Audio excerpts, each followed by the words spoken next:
कल पूरा हो जाएगा। मालूम नहीं कितना अंदर उतरा। युग संस्कार पद्धति निकालिए। युग संस्कार पद्धति 3 नंबर का पेज। परम पूज्य गुरुदेव ने कुछ संस्कार हमें बताया। ऐसे तो 16 संस्कार की परंपरा बताई गई है हमारे शास्त्रों में। हमारे ऋषियों ने इस परंपरा को पुनर्जागृत करने का काम परम पूज्य गुरुदेव युग ऋषि युग दृष्टा वेद मूर्ति तपोनिष्ठ पंडित श्री राम शर्मा आचार्य जी ने किया। अखिल विश्व गायत्री परिवार के प्रणेता प्रवर्तक, जिन्होंने ऐसा बीड़ा उठाया कि गायत्री महामंत्र को तो मुक्त किया, लेकिन ये 16 संस्कार वाली परंपरा को भी पुनर्जागृत किया। संस्कार का मतलब क्या है समझ ले। संस्कार का मतलब क्या है समझ ले। बहन जी बैठ जाइए, बैठ जाइए, बस उसको कहने की कोई ज़रूरत ही नहीं है। समझदार को इशारा काफ़ी है। जो समझदार होते हैं वो तो इशारे में ही समझ जाते हैं, वरना जो होते हैं उसको तो वो लकड़ी से ही ठीक किया जाता है। वो कौन होते हैं आप जान लीजिए।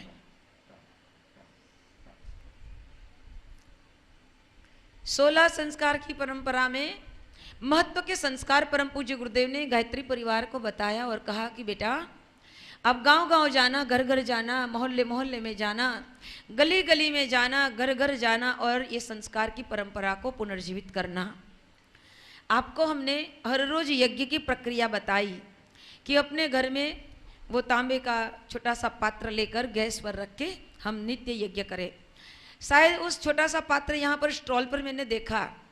आप अगर ले सकते हो, घर जाके एक क्रिया आपको शुरू करना है, यज्ञ, छोटा सा यज्ञ शुरू करना है, ले लेना। अब रही बात संस्कारों की। संस्कार का मतलब है अनगढ़ को सुगढ़ बनाने का नाम है संस्कार। अब हमारा जो मन है ना वो अनगढ़ है, हम नहीं अनगढ़ हैं। हमारा मन जो है अनगढ़ है, उस अनगढ़ को सुगढ़ बनाना है ताकि बार बार उसे चोट लगती है फिर भी ठीक नहीं होता है। ऐसे उसको अब बराबर हथौड़ा लगाना पड़ेगा। जैसे हथौड़ा और छीनी का प्रयोग होता है अनगढ़ पत्थर पे, तो वो पत्थर कोई साधारण नहीं रहता। वो पत्थर एक मूर्ति का रूप धारण करता है। आपने देखा है मूर्ति बनाने वाले को? कभी देख लेना। यहाँ पर वो मंदिर बनाने वाले ही बहुत लोग रहते हैं। वो अनगढ़ सा पत्थर, किसी के ठोकर लगाने वाला पत्थर, किसी को ठेस लगा के लोही लुहान करने वाला वो पत्थर अगर किसी कलाकार के हाथ में आ जाता है तो वह कलाकार उस पर हथौड़ा और छीनी चलाता है। ऐसे समझा समझा के उसको नहीं गढ़ता है, याद रखना। समझा समझा के कोई भी गढ़ा नहीं जाता, उसको तो फिर फटकारना ही पड़ता है। वो हथौड़ा और छीनी लेकर उस पर बैठ जाता है। वैसे ही उस पर बैठकर वो बराबर हथौड़ा चलाता है, छीनी चलाता है और उसी पत्थर में जो बिना काम का पत्थर था उसको निकाल देते हैं। धीरे धीरे धीरे करके उसमें इतना अच्छा रूप निखार लाते हैं। जैसे ही उसमें जो नकाम की चीज थी, काम बिना की चीज थी, जो फालतू चीज थी, फालतू पत्थर था उसमें जुड़ा हुआ, उसको निकाल देता है, तब उसमें से एक बहुत अच्छी सी मूर्ति उभर आती है। ये मूर्ति बन तो जाती है लेकिन ये मूर्ति की कोई पूजा नहीं करते हैं जब तक ये मूर्ति शिल्पकार के पास रहती है। शिल्पकार के पास रहती है, उसकी पूजा नहीं होती है। लेकिन इस शिल्पकार के पास से अगर कोई मूर्ति खरीद के ले आता है और इस मूर्ति को रखने के लिए बहुत बड़ा भवन बनाते हैं, मंदिर बनाते हैं, और उस मंदिर में इस मूर्ति को रख दी जाती है और बहुत बड़े सारे पंडित लोगों को बुलाया जाता है और वह पंडित लोग मंत्रोच्चार के माध्यम से 10 स्नान कराते हैं, उसकी शुद्धि कराते हैं और शुद्धि कराने के बाद उसमें प्राण प्रतिष्ठा की जाती है। जब प्राण प्रतिष्ठा की जाती है तब वह मूर्ति नहीं रहती, पत्थर नहीं रहता, वो कौन बन जाता है? कौन बन जाता है? भगवान बन जाता है। आपको भी भगवान बनाने के लिए यहाँ बुलाए हैं ताकि आपके भीतर में जो भी अनगढ़ चीज है उस अनगढ़ चीजों को हम निकाल रहे हैं। 4 दिन से हथौड़ा मार रहे हैं ना, मार रहे हैं ना हथौड़ा। आपको लगता है ये बहन जी तो बहुत बोलती है, माता जी तो हैं, हमको डांट देती है। ये तो कुछ नहीं है। इन बेटियों को पूछना कि कैसा हथौड़ा लगता है, हैं? उसको बहुत पुचकार पुचकार के रखते हैं तो वो ठीक नहीं होता है। उसको हथौड़ा लगता है तभी ठीक होते हैं, है ना, तभी ठीक होता है, तभी उसी में से निखार आता है। कहने का मतलब है किसी का भी अगर निर्माण करना है तो उसको सही तरीके से उसको ढालना पड़ता है। रास्ते में चलते चलते एक पत्थर किसी की ठेस लगने से उछल के दूर फेंका गया। वहां पर किसी ने और ठेस लगाई, वहां से इधर, इधर से इधर, इधर से उधर, उधर से उधर, उधर से उधर, ऐसे ठेस लगता लगता लगता वो छोटा सा पत्थर पानी में गिरा, नदी में जाके गिरा। और नदी में भी जब बाढ़ आती है तब पानी की लहरों से टकरा टकरा टकरा टकरा के इधर से उधर, इधर से उधर, इधर से उधर वो ठोकर खाता रहा, खाता रहा, खाता रहा। लेकिन वो छोटा सा रास्ते वाला पत्थर सबके पैरों में ठेस लगने वाली लगाता था। वह पत्थर जब नदी में गिरा, नदी में भी उसके बाढ़ से उधर लगता रहा, तो धीरे धीरे धीरे धीरे वो ऐसा झापट खाता रहा, झापट खाता रहा कि उसमें से वो छोटा सा बहुत अच्छा सा बढ़िया सा शालिग्राम के रूप में निखर आया। वह पत्थर था जिसकी कोई कीमत नहीं थी। वह पत्थर था कि जिसकी कोई कीमत नहीं थी, लेकिन वह पत्थर अगर ठोकर खाता खाता वो बहुत सारा संकट कष्ट झेलता झेलता भी पड़ा रहा तो वो शालिग्राम बन पाया।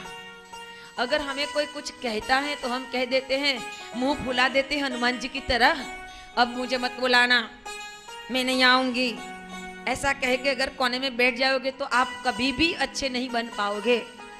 याद रखना, जो हमें क्रोध करके कुछ बताता है वही हमारा सच्चा साथी है, वरना सारी दुनिया वैसे तो मुस्कुराते हमारी पीछे से बहुत बातें करती है।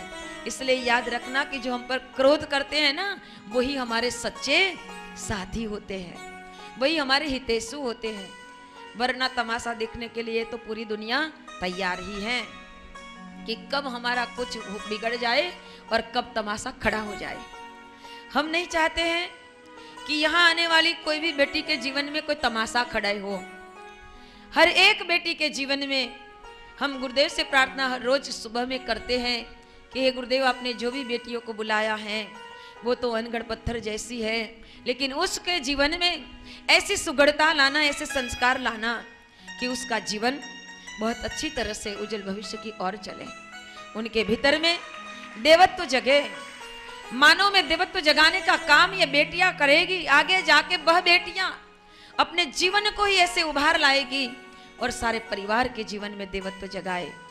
ऐसा इन सभी बेटियों के लिए एक हमारे मन में बहुत बड़ा उमंग है, आशा है।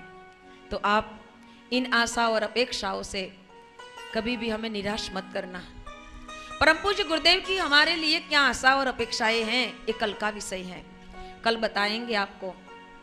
लेकिन आज आप ये बात समझ ले कि संस्कार की परिपाटी हमें पुनः जीवित करनी है। संस्कारों का सिंचन और संस्कारों की रक्षा के लिए हमें बहुत कुछ त्याग करना पड़ेगा।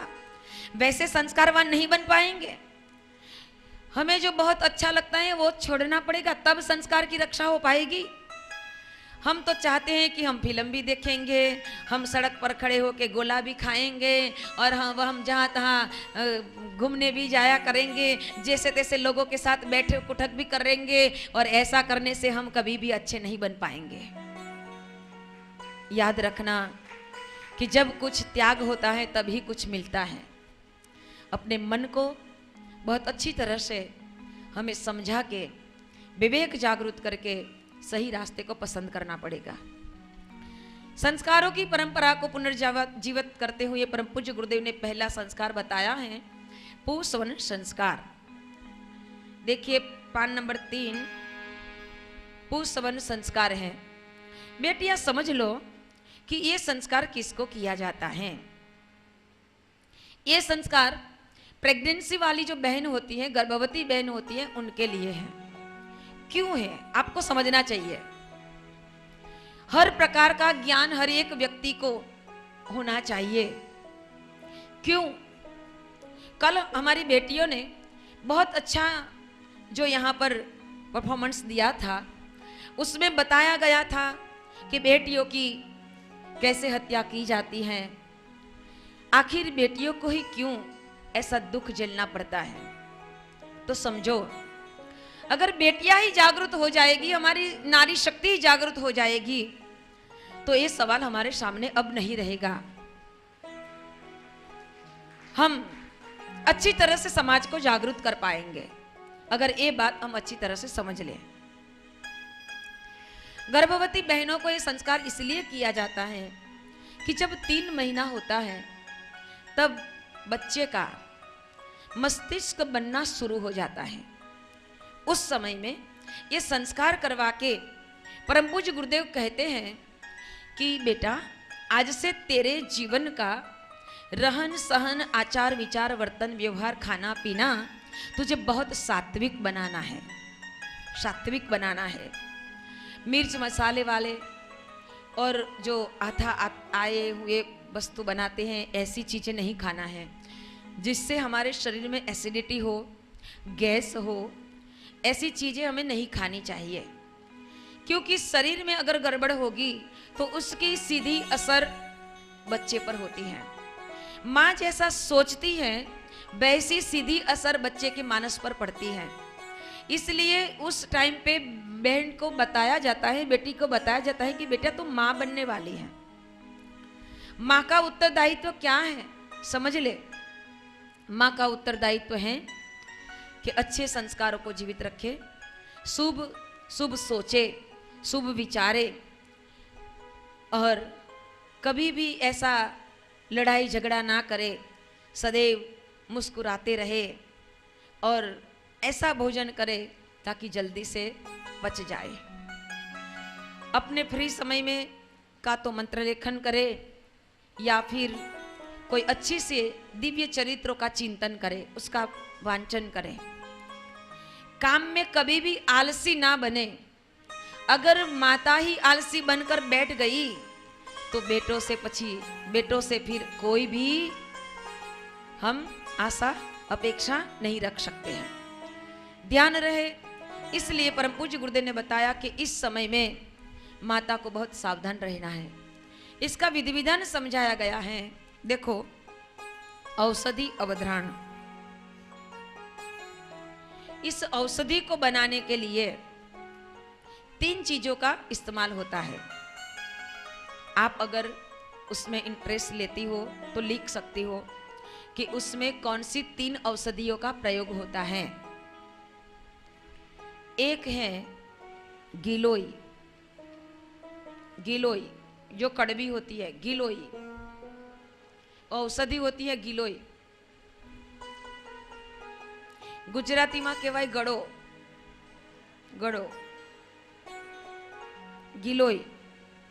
दूसरी होती है पीपल के कूपन, जो छोटी छोटी कूपनें आती है ना, नई नई पीपल के पेड़ पर, वो। और जो वटवृक्ष होता है, उस वटवृक्ष पे छोटे छोटे उसके फल आते हैं, है ना। ये वटवृक्ष की जो बड़वाई होती है ना, बरगद के पेड़ पर जो होती है ना, उसके मूल आते हैं। वो मूल, उसके थोड़े से मूल, ये तीनों को पीस के उसका पानी बनाया जाता है, औषधि बनाई जाती है। ये 3 औषधि उन गर्भवतियों को पिलाई जाती है।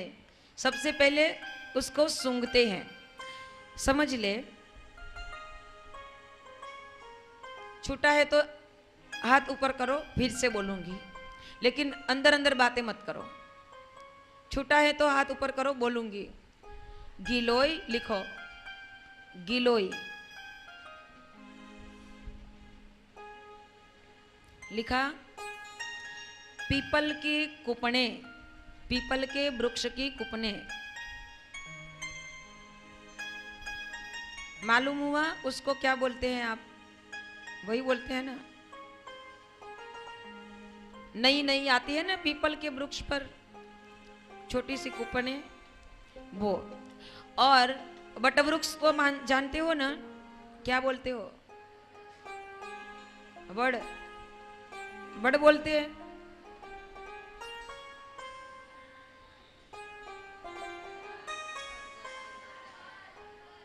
बरगद ने, हाँ, उसकी जो वडवाई होती है ना, मूल, उसका थोड़ा हिस्सा ले लेना, इतना सा दातुन जैसा। इन तीनों को पीस के औषधि तैयार करनी है। इन तीनों को पीस के औषधि तैयार करनी है। इस औषधि को सूंघाई जाती है, पहले सूंघती है, फिर वो पिलाई देते हैं, पिला देते हैं हम। और इसके लिए जो सूत्र हैं आपको बोलाते हैं, आप बोलना,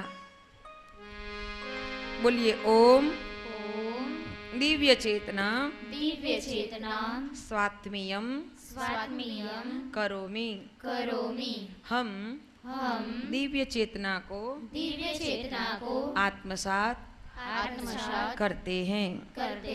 ओम भूयो विद्याश्यामि यह क्रम को आगे भी बनाए रखेंगे। मंत्र उसके जो सूंघती हैं और उसको उसका पान करते हैं, उस समय में जो मंत्र बोलते हैं ना, ये मंत्र हैं। आप भी बोलेंगे साथ साथ। ओम विश्वानि देव सवितः दुरितानि पराशुव यद्भद्रं तन्न आशुव। ये औषधि 3 प्रकार की है, इसका महत्व समझ ले। गिलोय जो होती है बहुत कड़वी होती है। इससे प्रेरणा मिलती है कि जीवन में अगर हमने कड़वाहट पीने का सहज ही बना लिया तो हम जीवन में आगे बढ़ सकते हैं। कड़वी दवा पीने से जैसे रोग दूर होते हैं, वैसे ही जीवन में भी कड़वाहट बहुत आती रहती है। समय समय पे संघर्ष आते हैं, विपत्ति आती है। ये सब अगर हमने झेलना पसंद कर लिया, ऐसा चलता ही रहेगा, हमें उसी में से ही चलना है। अगर हमने उसको सहज बना लिया, सहज मान लिया, तभी हम जीवन में आगे बढ़ सकते हैं। छोटी छोटी बातों में अरे रे कितना दुख ऐसा कह के बैठ जाएंगे तो हम कभी भी जीवन में कुछ भी नहीं कर पाएंगे। ये बात बताई जाती है, इसका स्मरण करना है, ताकि तेरा जीवन तो अच्छा होगा, आने वाले बच्चे का भी जीवन अच्छा होगा। दूसरी बात है, उसमें बरगद के पेड़ का जो मूल रखा है। मूल रखने का कारण ये है कि बरगद के पेड़ पर छोटे छोटे बोर जैसे वो फल लगते हैं, मालूम है? उस फल में इतने सारे छोटे छोटे छोटे उसके बीज होते हैं। नहीं देखा है तो देख लेना, बहुत छोटे छोटे बीज होते हैं। देखो इस छोटे से बीज में कितना बड़ा बरगद का पेड़ समाया हुआ है। समाया हुआ है कि नहीं? समाया है ना। एक छोटे से बीज में अगर इतना बड़ा बरगद का पेड़ समाया है तो प्रेरणा देनी है कि ये आत्मा जो हमारे घर आने वाली है, हे आत्मा तू परमात्मा का ही अंश है, तो परमात्मा का ही अंश है। अगर छोटे से बीज में इतना बड़ा बरगद का पेड़ समाया हुआ है, उसी तरह ये आत्मा में भी परमात्मा की परम शक्ति, जबरदस्त शक्ति भरी हुई है। बेटा तुझे भी बरगद के पेड़ की तरह अपनी शक्ति को उभार लाना है। अगर माता ने ये प्रेरणा अपने बच्चे को, अपने आने वाले आत्मा को दे दी, तो नक्की मान लेना, अवश्य मान लेना कि उस आत्मा अपनी प्रखर चेतना को जगा के रहेगा। ये प्रेरणा इसलिए इस समय में दी जाती है। इस संस्कार का ये महत्व है। और तीसरी बात हुई पीपल के पेड़ की कुपने। इस पीपल के पेड़ की कुपने लेने का मतलब है कि पीपल का वृक्ष ही ऐसा है कि 24 घंटे वो प्राणवायु निकलता है, ऑक्सीजन छोड़ता है। बाकी के सभी पेड़ सूर्य प्रकाश जब हाजिर रहता है तब ही वो हमें ऑक्सीजन देता है। जैसे सूर्य प्रकाश की गैर हाजिरी हुई वो हमें ऑक्सीजन देना बंद कर देगा, वो भी कार्बन डाइऑक्साइड छोड़ने लगेगा। एक पीपल का वृक्ष ऐसा है कि 24 घंटे वो प्राणवायु देता है, ऑक्सीजन देता है। बेटे को प्रेरणा दी जाती है आने वाले आत्मा को कि संसार में अगर तुझे कुछ करना है तो बेटा पीपल की वृक्ष की तरह समाज की सेवा के लिए 24 घंटे तुझे तैयार रहना है, कभी भी आलस करना नहीं है।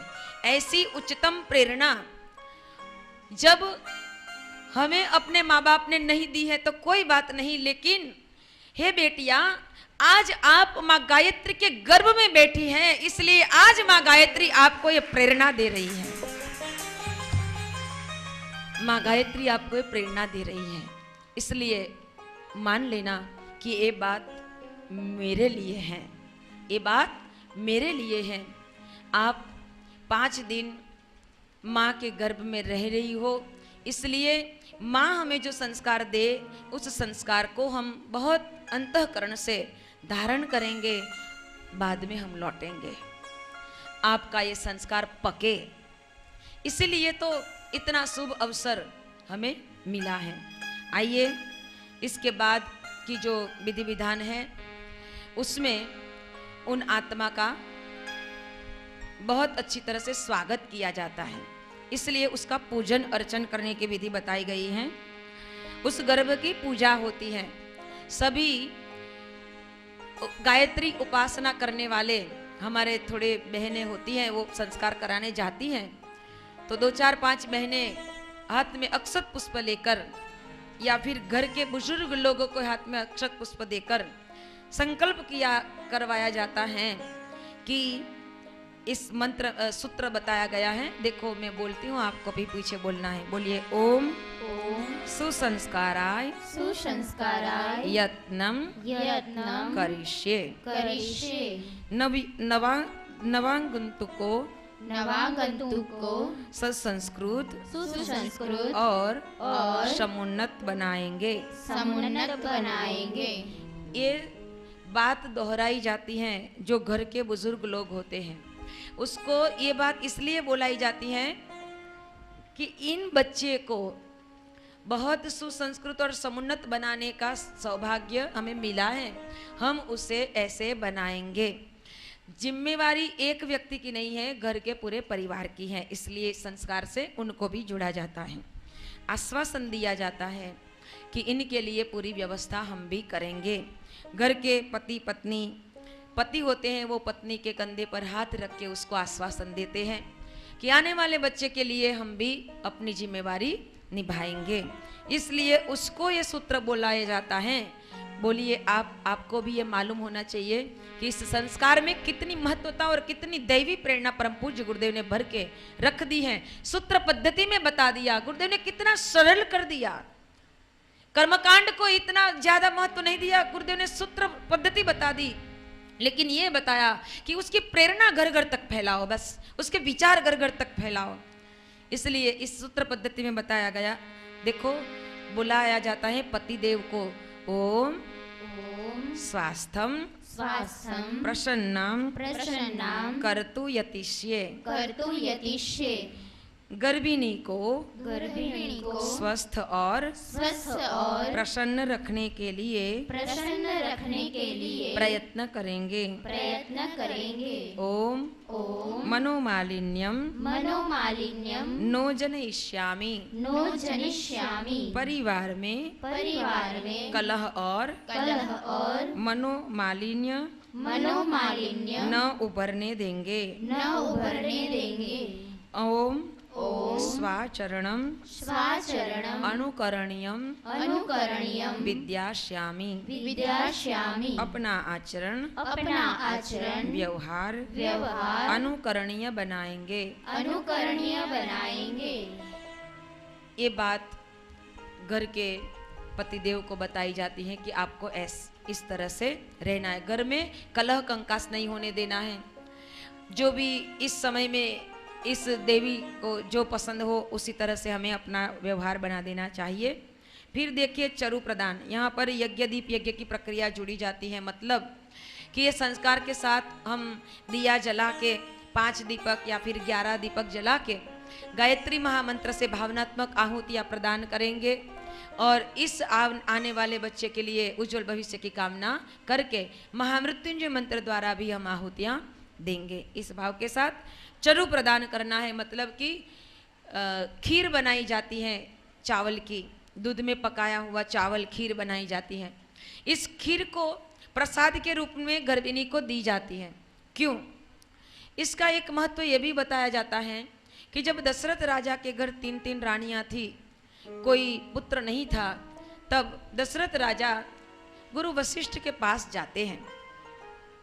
गुरु वशिष्ठ के पास जाते हैं, बाबा हमें बताते हैं, तुलसीदास जी महाराज ने इसका बहुत अच्छी तरह से प्रयोग बताया है। हो गुरु गृह गए जगत महिपाला,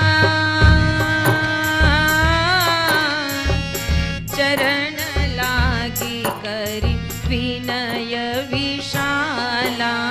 राम सिया राम जय जय राम। राम राम सिया राम जय जय राम। निज सुख दुख गुरु ही सुनाए,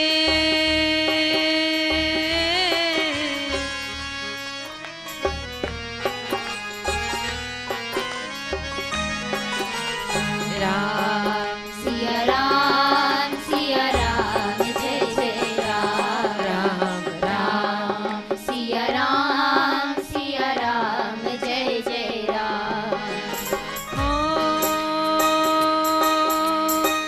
श्रृंगी ऋषि गुरु वशिष्ठ बुलावा, पुत्र काम शुभ यज्ञ करावा। राम सिया राम जय जय राम। ओ राम राम सिया राम जय जय राम। ओ राम राम सिया राम जय जय राम। राम राम बोलिए। राम सिया राम जय जय राम। श्रृंगी ऋषि गुरु वशिष्ठ बुलावा, पुत्र काम शुभ यज्ञ करावा। श्रृंगी पुत्र काम शुभ यज्ञ करावा। श्रृंगी ऋषि गुरु वशिष्ठ बुलावा, पुत्र काम शुभ यज्ञ करावा। राम सिया राम जय जय राम। ओ राम राम सिया राम जय जय राम। ओ राम राम सिया राम जय जय राम। राम राम सिया राम जय जय जय राम। गुरु जी के पास गए, भगवान ने मुझे बहुत सुख दिया है। पहले सुख की बात कही, फिर कहा मोरे सुत नाही, बहुत सुख है लेकिन मेरे घर पुत्र नहीं है, मेरा राज सिंहासन खाली ना रहे, गुरुदेव कुछ कीजिए। और तब वशिष्ठ जी ने गुरु ऋषि श्रृंगी को बुलाया।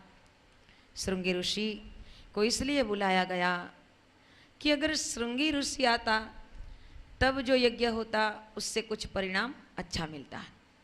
क्या मतलब था? वशिष्ठ जी को नहीं आता था? आता था, लेकिन जिनकी जैसी पात्रता होती है उससे वैसा फल मिलता है। सबको सब कुछ आता तो जरूर है, लेकिन किसी किसी के भीतर से जो कुछ निकल जाता है वो सफल हो जाता है। उसके भीतर में तप की वह शक्ति अलौकिक होती है, अगर अलग होती है। श्रृंगी ऋषि को बुलाते हैं, पुत्र कामेष्टि यज्ञ संपन्न कराते हैं। यज्ञ में आहुतियां दी जाती हैं, वेद मंत्रों का गान होता रहता है। और यज्ञ भगवान जब चरु लेकर आते हैं, यज्ञ में दी गई आहुतियां कब